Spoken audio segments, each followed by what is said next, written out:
My name is Daphne Sterling. I'm 30 years old, and until 8 months ago, I believed that if you built your life carefully enough, nothing really collapsed without warning. Not overnight, not without signs. I work in project management for a mid-sized construction firm in Portland. My life runs on structure: early mornings, site visits, spreadsheets, gym, home, repeat. My job punishes surprises, so I've trained myself to eliminate them wherever I can. And for a long time, that worked. At least, I thought it did. My boyfriend, Marcus Hale, is 28. Charismatic in that effortless way that makes people lean in when he talks. He works in marketing, and everything about him revolves around presentation: how things look, how they feel, how people perceive him. We had been together a little over 3 years. We lived together in a one-bedroom apartment, split bills, though not evenly. I made more, so I carried more. We had one of those shared calendars that only one person actually respects: me. For the last 6 months, I had been quietly planning a proposal. Not something loud or embarrassing, not a flash mob. Something curated, something intentional, something Marcus would actually love, and more importantly, something he would show off without pretending not to care. Marcus loves being seen. He thrives on it. That's not a criticism, it's just who he is. But there's another side to it. When he feels like he's not the center of attention, he gets sharp, dismissive, sometimes mean in ways that don't leave bruises, but stay with you longer. The plan was the Winter Lights Festival downtown. It's a big deal here. Crowded, loud, full of photo opportunities, the kind of place Marcus would light up in. I booked a private viewing area through an event coordinator, hired a photographer, arranged for a small string trio to play one specific song he always had on when we cooked dinner. There was catered food, champagne, and those ridiculous gold-rimmed glasses he once sent me a screenshot of with the caption, "These are classy." All in, it came out to just under $12,000. I know, it sounds insane. It is. But I told myself it was a one-time moment, and I had the savings. And if I was going to do this, I was going to do it right. The week leading up to it, Marcus was off, short-tempered, snapping at small things: how I drove, how I loaded the dishwasher, even how I answered questions. If I asked what was wrong, he'd give me that tight smile and say nothing, or flip it around and accuse me of starting drama because I couldn't handle a strong man. He had also been talking about Eleni, his ex-girlfriend. I tried not to read into it. People talk about people from their past sometimes. It doesn't always mean something. At least, that's what I told myself. The afternoon of the festival, I picked him up after he got ready at a friend's place. He stepped out in a dark coat and boots, looked incredible, and immediately complained that the car was too warm. Then he checked his phone, frowned slightly, and said his friends might swing by the festival too. Apparently, everyone had the same idea. I nodded, kept things light, stayed on script. We got there right as the lights came on. The whole place was glowing. Music, laughter, people everywhere. I told him I needed to check in with the coordinator to confirm timing. He rolled his eyes and said I was acting like his mother. I laughed it off, walked away, and somewhere between the vendor booths and the main walkway, everything unraveled. I saw him before he saw me. Marcus was standing near a drink stand, and he was holding someone's hand. Not casual, not accidental. Fingers linked, comfortable, familiar. My first instinct was denial. Maybe I was misreading it. Maybe it was some kind of joke or a greeting or... Then Eliana turned slightly, smiling at him in that soft, private way. Marcus leaned closer to say something, and she laughed. Then she squeezed his hand, like it belonged there, like it had always belonged there. I stopped walking. It felt like the ground had tilted under me. I moved closer, slowly, not wanting to make a scene, not wanting to believe what I was already seeing. He noticed me first, that quick flicker of recognition, and then the immediate look away. Guilt. Marcus turned a second later, saw me, and his expression didn't fill with panic, or even surprise, just irritation. He let go of Elena's hand like it didn't matter. "Oh, hey," he said, like I'd just shown up somewhere I wasn't supposed to be, like I was the interruption. I asked, "What is going on?" My voice was calm, too calm. Marcus rolled his eyes. "Relax, we know each other." I looked at their hands. "You were holding hands, fingers linked." He shrugged. "It's a festival. People do that. Stop being weird." Then he glanced at Elena and smirked, like I was the embarrassing one. That smirk burned itself into my memory. I asked him why he'd been talking about her nonstop all week, why he'd been acting like I was an inconvenience. His expression hardened instantly. "You're always looking for something to be mad about," he snapped. Can you not start something right now? Elena stayed quiet, watching. Marcus stepped closer to me then, lowering his voice.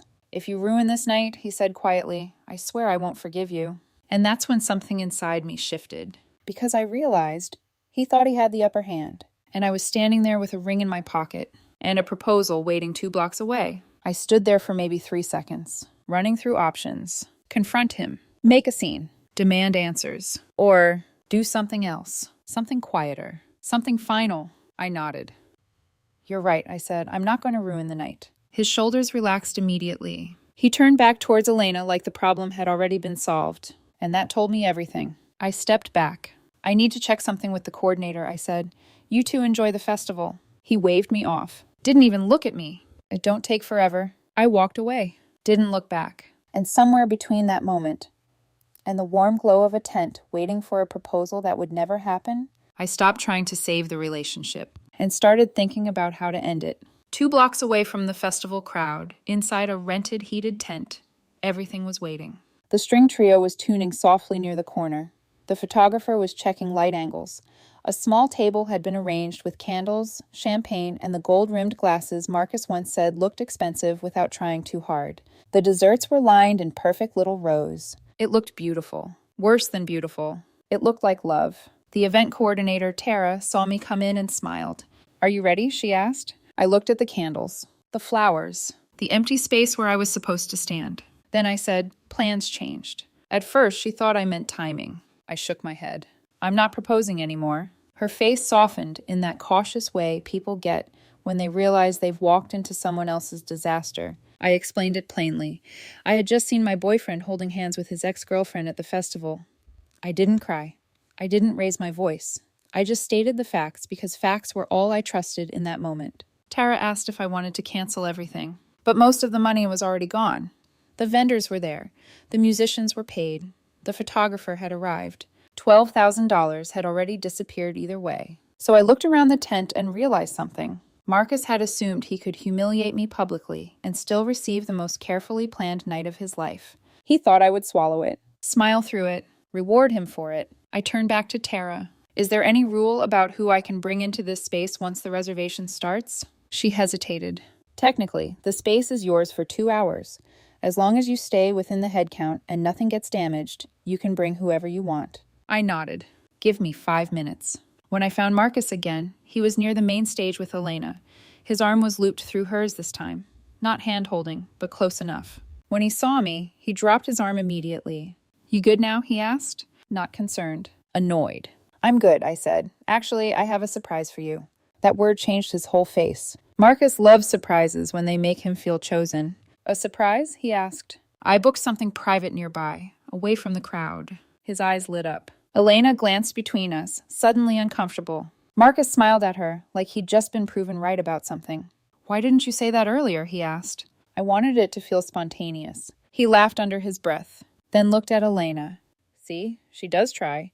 That one sentence landed harder than I expected, because it told me he had been discussing me with her. Not vaguely, not casually, in detail. I said, the reservation starts in 10 minutes. We should go. Marcus hesitated, then looked at Elena. She gave a small shrug. He turned back to me. You don't mind if Elena comes, right? It's just drinks. I held his gaze. I don't mind at all. And that was true, because I was done trying to protect what he had already broken.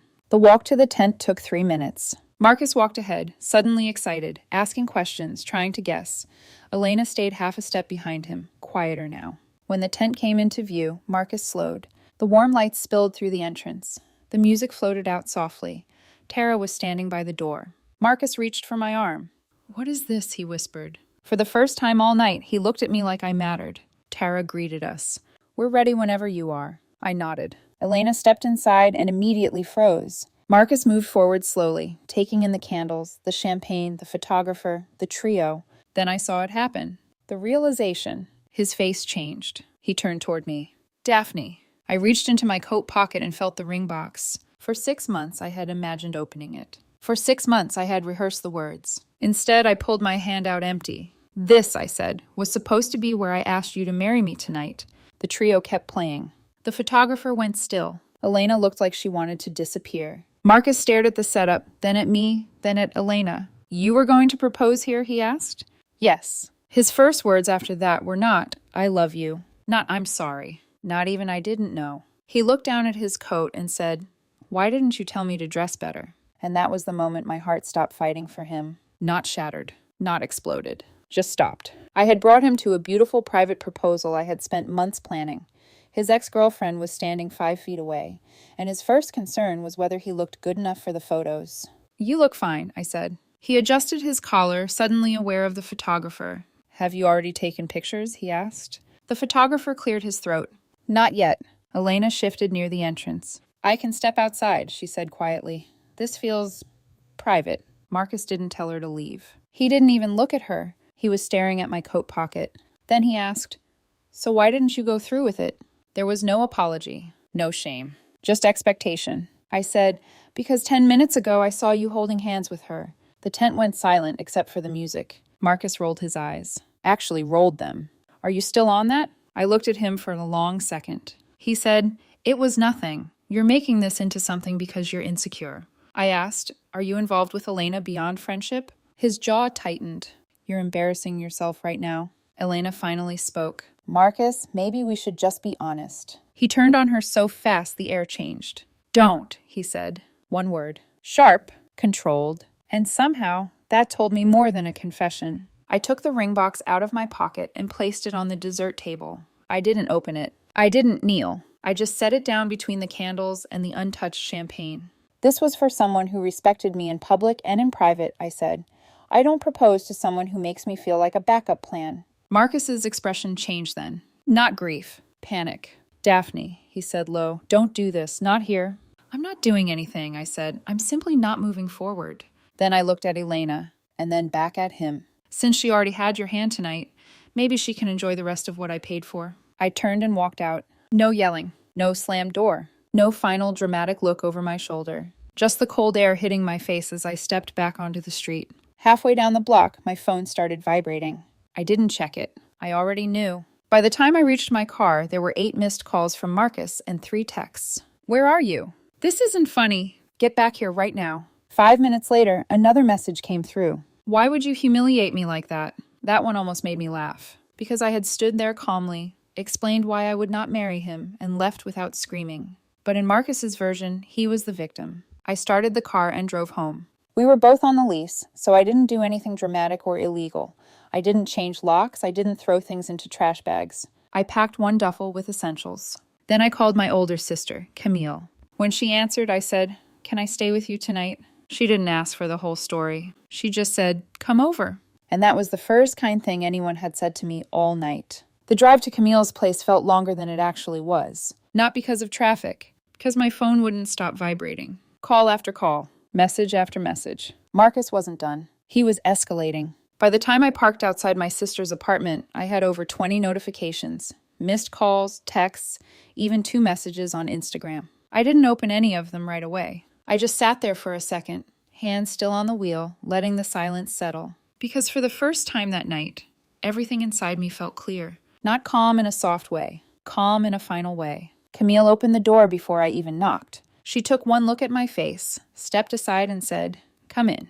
No questions, no pressure, just space. I dropped my bag near the couch and finally checked my phone. Marcus. Again, and again, and again. The first messages were sharp. Where are you? What the hell was that? You embarrassed me in front of everyone. Then came the shift. You're overreacting. It wasn't what you think. Then the softening. Call me. We need to talk. And finally, Daphne, I love you. That one came almost an hour after the others. It didn't feel real. It felt inserted, like something he knew he was supposed to say. I stared at the screen for a long moment, then locked it without replying.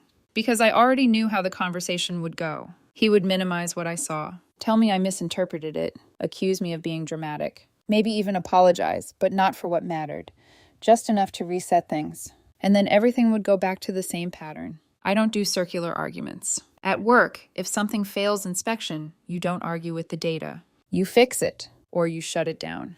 This had failed, so I sent one message. I'm not continuing this relationship. We'll handle lease and belongings this week. Do not contact me tonight. Then I blocked his number. Instagram, Facebook, even LinkedIn. Not out of spite, out of understanding. Marcus doesn't stop when he's ignored. He escalates. Blocking removes the channel. 5 minutes later, Camille's phone rang. She looked at the screen, then at me. Marcus? I nodded once. She declined the call without answering. A second later, her phone buzzed again. A message this time. Is she there? Camille didn't reply. She just set her phone face down on the table and looked at me. You want tea? She asked. I let out a small breath. Yeah. We sat in her living room, quiet. The kind of quiet that doesn't demand anything from you. After a while, she said, You don't look surprised. I thought about that. I'm not, I admitted. Then why does it hurt so much? Because I didn't miss the signs. I ignored them. But I didn't say that out loud. I just said, because I wanted to be wrong. The next morning I woke up to an email. Subject line, we need to fix this. Marcus, of course. He was running out of platforms. I didn't open it right away. I made coffee, sat at Camille's kitchen table, let the normal routine settle me before stepping back into the mess. When I finally read it, it was exactly what I expected.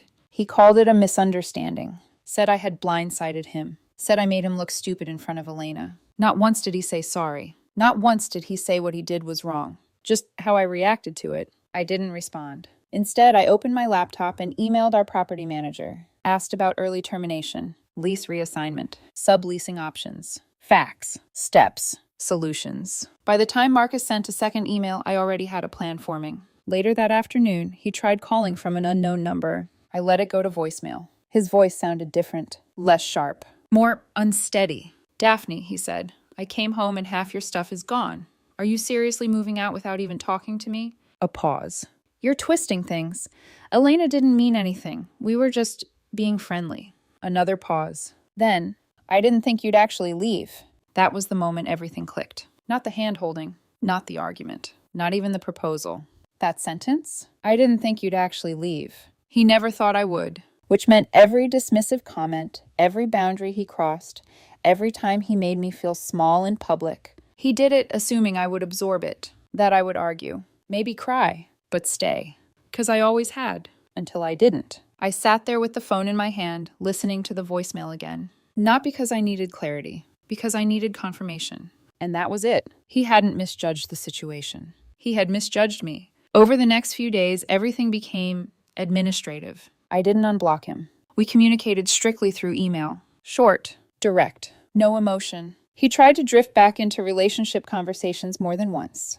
We're really going to throw this away over nothing? I ignored that part. Responded only to logistics. The property manager confirmed that one of us could take over the lease if we qualified individually. Marcus could. Barely. I offered to sign the reassignment paperwork and remove myself completely. No argument. No negotiation. I didn't ask for money back from the festival. $12,000 for clarity. Expensive, but effective.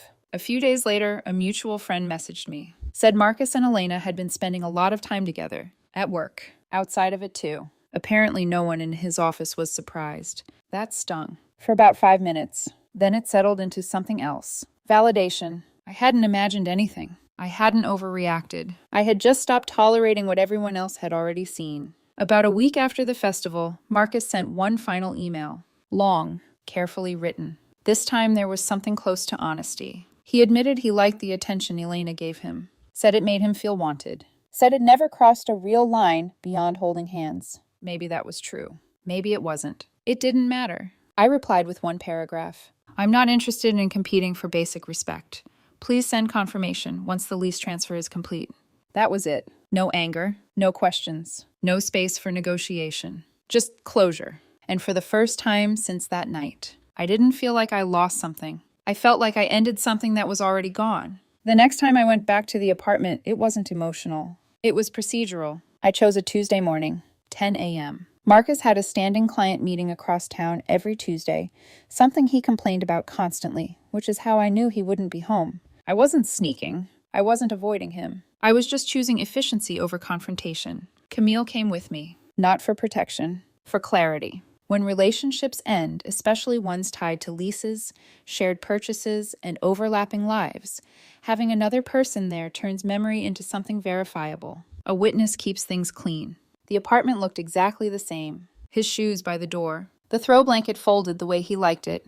Sharp corners, perfectly aligned with the couch edge. My laptop still on the desk. For a second, it felt like nothing had changed. And then I remembered everything had. I moved through the space methodically. Clothes first, then documents. Then the small things people forget. Watches, backup drives, files, anything tied to identity or finances. I didn't touch anything that was clearly his. Not out of kindness, out of discipline. Camille walked through quietly, occasionally opening drawers, checking corners I might overlook. At one point, she held up a framed photo from the shelf. The two of us at the coast last summer. Marcus had his arm around me, smiling directly at the camera. I was looking at him instead. "You want this?" she asked. I looked at it for a second, then shook my head. No. She set it back down exactly where she found it. No commentary. That's what I appreciated most about her. She didn't fill silence with opinions. While I packed, she checked the mail. "There's something addressed to both of you," she said, walking back in with a small envelope. I opened it without thinking. Inside was a printed confirmation from the events company. "Thank you for hosting such a beautiful engagement celebration. We'd love to be tagged in any photos." For a second, I just stared at it. Then I folded it back along the crease and slid it into the envelope again. The irony wasn't sharp anymore, just quiet. Before leaving, I walked through each room and took photos. Every angle, every surface. Proof. Not because I expected conflict, because I planned for it. I reset the Wi-Fi password. The account was in my name. Removed my card from our shared streaming services. Disconnected the grocery delivery account. It wasn't revenge. It was separation. Clean lines. Clear ownership. Camille watched me move through everything with that same steady calm. "You okay?" she asked at one point. I nodded. "I think so." And I meant it. Because the anger had already burned off. What was left was something else. Something colder. Clearer. When we walked out, I didn't look back. Not because I was trying to be strong. Because there was nothing left to look at. 2 hours later, Camille texted me a screenshot. Marcus had posted an Instagram story. Black background. White text. Some people sabotage their own happiness because of insecurity. No names, no context, but obvious enough. Within an hour, mutual friends started reaching out. "What happened? Are you okay? Did you guys break up?" I didn't respond. I wasn't interested in public narratives. I wasn't going to compete with whatever version of the story he decided to tell. Around 6 that evening, my phone rang from another unknown number. I let it go to voicemail. It was Marcus. Again. His tone had shifted. Not controlled anymore. Fractured. "I came home and your stuff is gone," he said. "Are you seriously doing this without even talking to me?" A pause. "You're blowing this out of proportion. Elena doesn't mean anything. You're twisting it." Another pause. Then, "I didn't think you'd actually leave." I closed my eyes for a second after hearing that. Not because it hurt. Because it confirmed everything. He wasn't upset about losing me. He was unsettled because I didn't follow the script he expected. The script where I argued. Cried. Stayed. I didn't call him back. Instead, I opened my laptop and responded to the property manager's latest email. Lease reassignment paperwork was ready. Marcus had submitted his financials. He qualified. Barely. I signed my portion digitally, attached it, sent it back. Done. A few minutes later, another email came in. From Marcus. Subject: "Can we talk like adults?" I opened it. He wrote about miscommunication. About how relationships require compromise. About how I walked away instead of working through things. I read the whole thing once. Then I replied with one sentence. "Please keep communication limited to lease and belongings." Nothing else. No explanation. No defense. No opening. Because anything beyond that would have pulled me back into a conversation I had already finished. That night, Camille sat across from me at her kitchen table. "You're not even a little tempted to answer him properly?" she asked. I thought about it. Not the version where I went back. That was already gone. But the version where I explained everything. Laid it out. Made him understand. "I don't need him to understand," I said finally. "I just need him to accept it." She nodded once. Like that made sense. And for the first time since the festival, it really did. The final email came a week later. Subject line: "I owe you honesty." I almost didn't open it. Not because I was afraid of what it would say. Because I already knew. Still, I read it. Slowly. Marcus wrote about how things blurred over time. How Elena had been around more at work. How conversations turned into inside jokes. How he liked the attention she gave him. That word again. Attention. He said it made him feel seen. Desired. Important. He insisted it never crossed a real line beyond holding hands. He used that phrase twice. A real line. As if the definition was negotiable. As if respect only mattered once something became undeniable. He admitted he didn't tell me because he didn't think it was serious. And then, at the very end, he said he didn't think I would leave. There it was again, the same sentence, just written more carefully this time. I sat with that email for a while, not reacting, just observing, because everything he wrote confirmed something I had already understood that night. He didn't lose control. He operated exactly the way he always had. The only difference was, this time I didn't play my part. I replied with one paragraph. I'm not interested in competing for basic respect. I wish you well.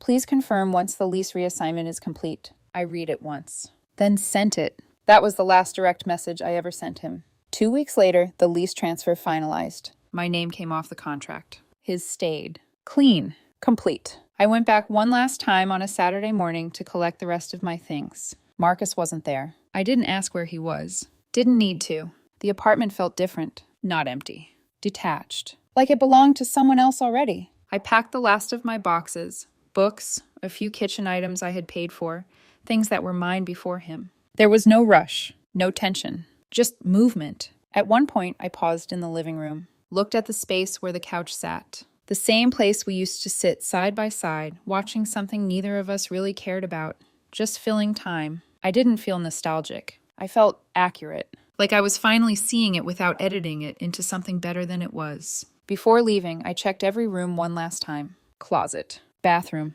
kitchen, nothing left behind, no loose ends. When I closed the door behind me, there wasn't a dramatic moment. No final look, no second thoughts, just a quiet, simple understanding. It was over. Completely. A few days later, a mutual friend mentioned that Marcus and Elena had been seen together again, more openly this time. No effort to hide it. I listened, nodded, and felt nothing. Not because it didn't matter, because it already had. The outcome didn't change anything. It just confirmed the direction everything had been moving in long before I chose to see it. People asked me if I regretted it, not proposing, not trying harder, not fighting for the relationship. The honest answer is no. Because you don't fight for something that requires you to lower your standards just to keep it. You don't negotiate for basic respect. And you don't build a future with someone who assumes you won't leave, no matter how far they push you. Marcus didn't think I would walk away. That was his mistake. And mine was staying long enough for him to believe that, but not long enough to prove him right.